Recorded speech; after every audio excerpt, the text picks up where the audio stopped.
Olá, amados.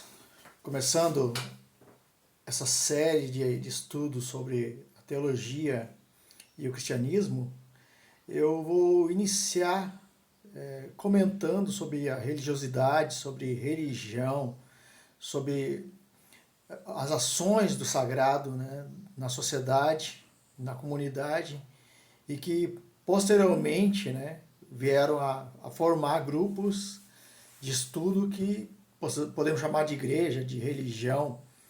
Então, a religião ela pode ser definida como um conjunto de crenças, de práticas sociais que relacionam a questão do sagrado, ou seja, que há algo superior, como um Deus, a gente vê assim, que direciona a vida daquela comunidade, daquela sociedade, daqueles indivíduos. Basicamente isso que podemos dizer que o que é religião. E ela sempre ela influenciou no convívio social, na cultura, na educação, na comunicação, né, na orientação social, moral, religiosa, na orientação jurídica também. As nossas leis elas são baseadas basicamente numa tradição religiosa cristã, né? Então, até mesmo no jurídico a gente pode ver que a religião, ou os processos religiosos, eles influenciam na vida cotidiana daquela sociedade, né? E ela permite conhecer, né, valores das pessoas, cultura.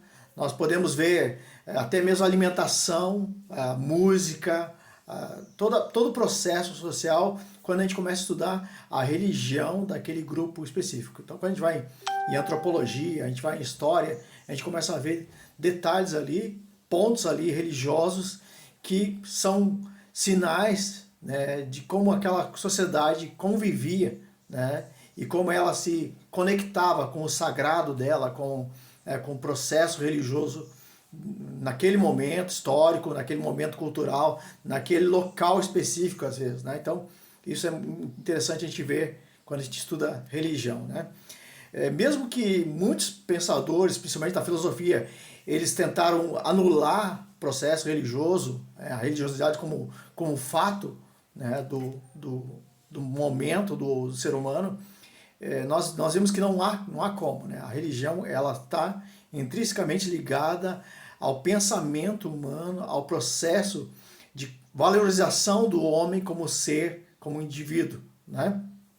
Então, por exemplo, nós temos 3 alemães que eles tentaram eliminar, né, a religião, dizendo que isso aí era algo da cabeça, vamos dizer assim, né? Algo do ser humano, o ser humano inventou. Então, primeiro, Sigmund Freud vai dizer que o homem ele se leva ao convencimento, né, porque ele não consegue entender o que está ao redor dele, ele não consegue entender a natureza, não consegue entender tudo que está em volta dele, então ele coloca alguém acima dele, né, que é o sagrado, que é um Deus, que vai direcioná-lo, né. O Feuerbach vai dizer que a religião ela ultrapassa o processo concreto, né, então é algo somente da mente humana, né, de pensamentos, de sonhos, talvez, né, do homem, né? E o Nietzsche vai dizer que ela é a expressão natural, né, e intrínseca do homem que quer demonstrar o seu próprio poder. Então o homem cria, né, a sua religião, o seu projeto religioso, vamos dizer assim, né, porque ele quer se mostrar, ele quer ser um poderoso, né, na Terra. Tipo assim, né? A maior religião, a religião minha é a mais poderosa, é a melhor. É basicamente isso que o Nietzsche ele pensa. Então esses 3 alemães eles têm de pensamento em relação à religião e o homem, né? Mas nós vimos que muitos filósofos cristãos também, e religiosos em geral, de qualquer religião, eles vão entender que não, que o homem ele tem um pensamento religioso por outros motivos, né? Por outros motivos, né? Interessante, em 2017, um professor chamado Brian Leiter, né, da Universidade de Chicago. Ele é professor da Universidade de Chicago, tem um site bem interessante de filosofia e estudos, né, filosóficos de religião, né, na Universidade de Chicago. Quem quiser procurar depois na internet, procura Brian Leiter. Tá?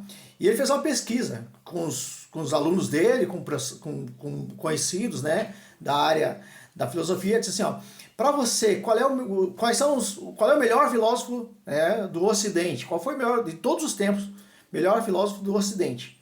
E ele fez, né, vários votos, e ele nomeou, então numerou 10, né, com mais votos. Olha só, eu vou ler ali, em ordem, né, de importância. Sócrates, Platão, Aristóteles, Tomás de Aquino, Descartes, Locke, Leibniz, Hume, Kant e Wittgenstein.